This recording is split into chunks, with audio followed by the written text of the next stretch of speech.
Hey guys, welcome back to the Clockwise Crypto YouTube channel. Hope you guys are moving forward in everything that you do. Let's dive right into it here. Sitting and looking at Cardano. Cardano vassal upgrade is ready. It's here. They're saying that all the critical mass indicators that are needed to trigger the vassal upgrade have been hit. This means the vassal upgrade is set to go live now, and the Cardano nodes have been updated. They even have Binance stating that all its nodes have been upgraded for the hard fork, and they have announced also Cardano has announced also that the 39 exchanges, which represents over 87% of ADA liquidity, has confirmed readiness for the hard fork. So you guys know how I feel about pretty much the price action. I definitely think that short term, this isn't really going to impact Cardano's price. This isn't going to, pretty much catapult Cardano into a bull run despite the overall market conditions. I don't think that's going to happen. I do think that long term, though, Cardano will be an elite player in the blockchain space. I do think Cardano is the Google of crypto, and everyone has an opportunity to take advantage of it right now. So this is big. We talk about scalability. They're saying that this upgrade is going to be able to make dApps be faster, and as well, we talk about scalability. Pretty much what Ethereum's trying to do, Cardano's already done. That's pretty much how I feel about that. And they're saying that dApps will be faster and more sophisticated and have greater scalability and lower transaction fees with this upgrade. So this is big. This is big long-term play. Long-term play for Cardano, super bullish. Next article here, Peter Brandt, who's a veteran trader on Twitter, argued that CME does not control the price of Bitcoin. And I think he has a point.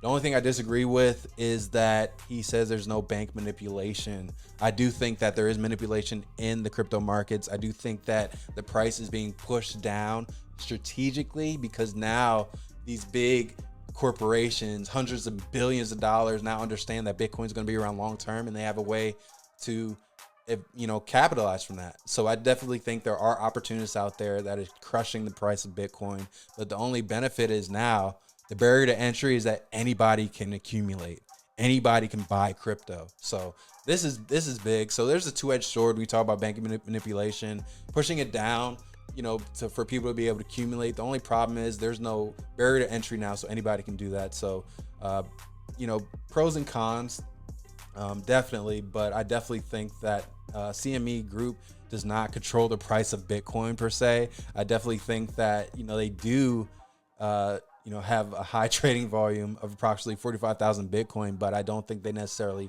control the price.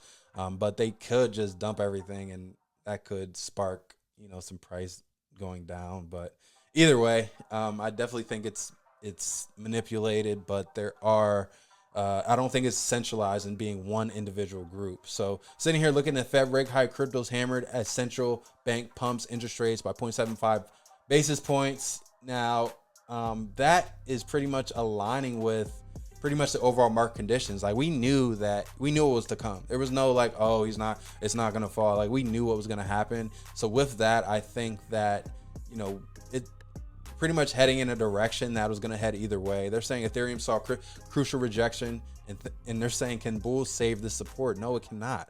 Looking here at this head and shoulders, the second leg is going to form. Like we look at this head and shoulders here, up, down, here, up, this leg down. This is the neckline right here. This is what I consider the neckline. That neckline, this second leg is going to form. We see it forming right now. Ethereum's going to $1,000. That's my call. I don't think there's any situation. We've seen with the merge. The merge didn't have a pump. People are like, after the merge, it's going to be $5,000. There's FOMO everywhere. And it dropped. Like, it's not. Look at the overall market conditions of what's happening. And we can see that, we're still in a bear market. And despite the amazing upgrade, I do think that long term, Ethereum's going to be by far, extremely valuable, but short term, it's going to fall in play with the overall market conditions. We've seen the same thing with Bitcoin. Looking at the Bitcoin chart, here, we see that we went down to as low as 18.1. And, we didn't break and close below that. We pretty much stayed within that 18.6 range. We see the candle. The candle actually did close below it, but we spiked right back up. So that's kind of what I was waiting for. I didn't prepare for this video or anything, but I'm looking at it now. That's what I was preparing for. So now I want to see us break and close below 17.7. So I want to see how this candle goes. Hopefully, I think this candle should close, this daily candle should close beneath 18.6. After that happens, I'm looking for my next target to be 17.7. And then I have that 14 target that we've been talking about. I laid out for you guys on Tuesday. The next article here I have is SEC versus Ripple. Development could boon for regulatory clarity. Now, Ripple is pretty much saying like, look, you're trying to just delay the case and drag this out. If you really had something, it would have been found by now. Because typically when the SEC comes after you, they come after you and you pretty much settle, either cease operations, settle, or pay a hefty fine. So with that being said, the fact that none of that's happened is a big testament to XRP. XRP actually is like the only blockchain project that's not laying down to the government. Everyone else is like laying down, oh yeah, here, pay whatever, and it's not happening. So XRP is really pretty much leading the way when it comes to cryptocurrencies, when it comes to blockchain projects, and stating its case and not just laying down. So big respect to XRP. And another article here, which I love when we talk about the long-term vision of crypto, is really what CZ said at the Mainnet conference, telling people to ride out the winter and that the bear market is beneficial for crypto long-term. Like, this is not going to happen. If you look at the charts, if we go to the weekly time frame real quick, and if this happened and somehow we just ended at 250,000 and we never pulled back and we just ended up all the way up to 250, all the way up to 250, all the way up here, that would be terrible for the crypto market. That would be terrible, because what comes up that quick is coming down even faster, right? The fact that it's a slow grow, it's taking time, and that we're pretty much aligning with traditional markets when it comes to market conditions, when it comes to pretty much flowing and bull markets and bear markets, and just pretty much being like a boomerang.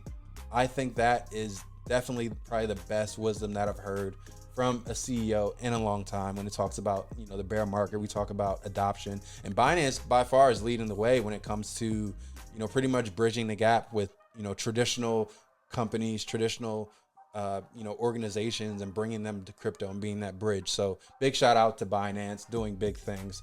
But guys, that's all I have for you today. Hope you guys got some value out of this video. Keep moving forward in everything that you do, and we'll see you soon.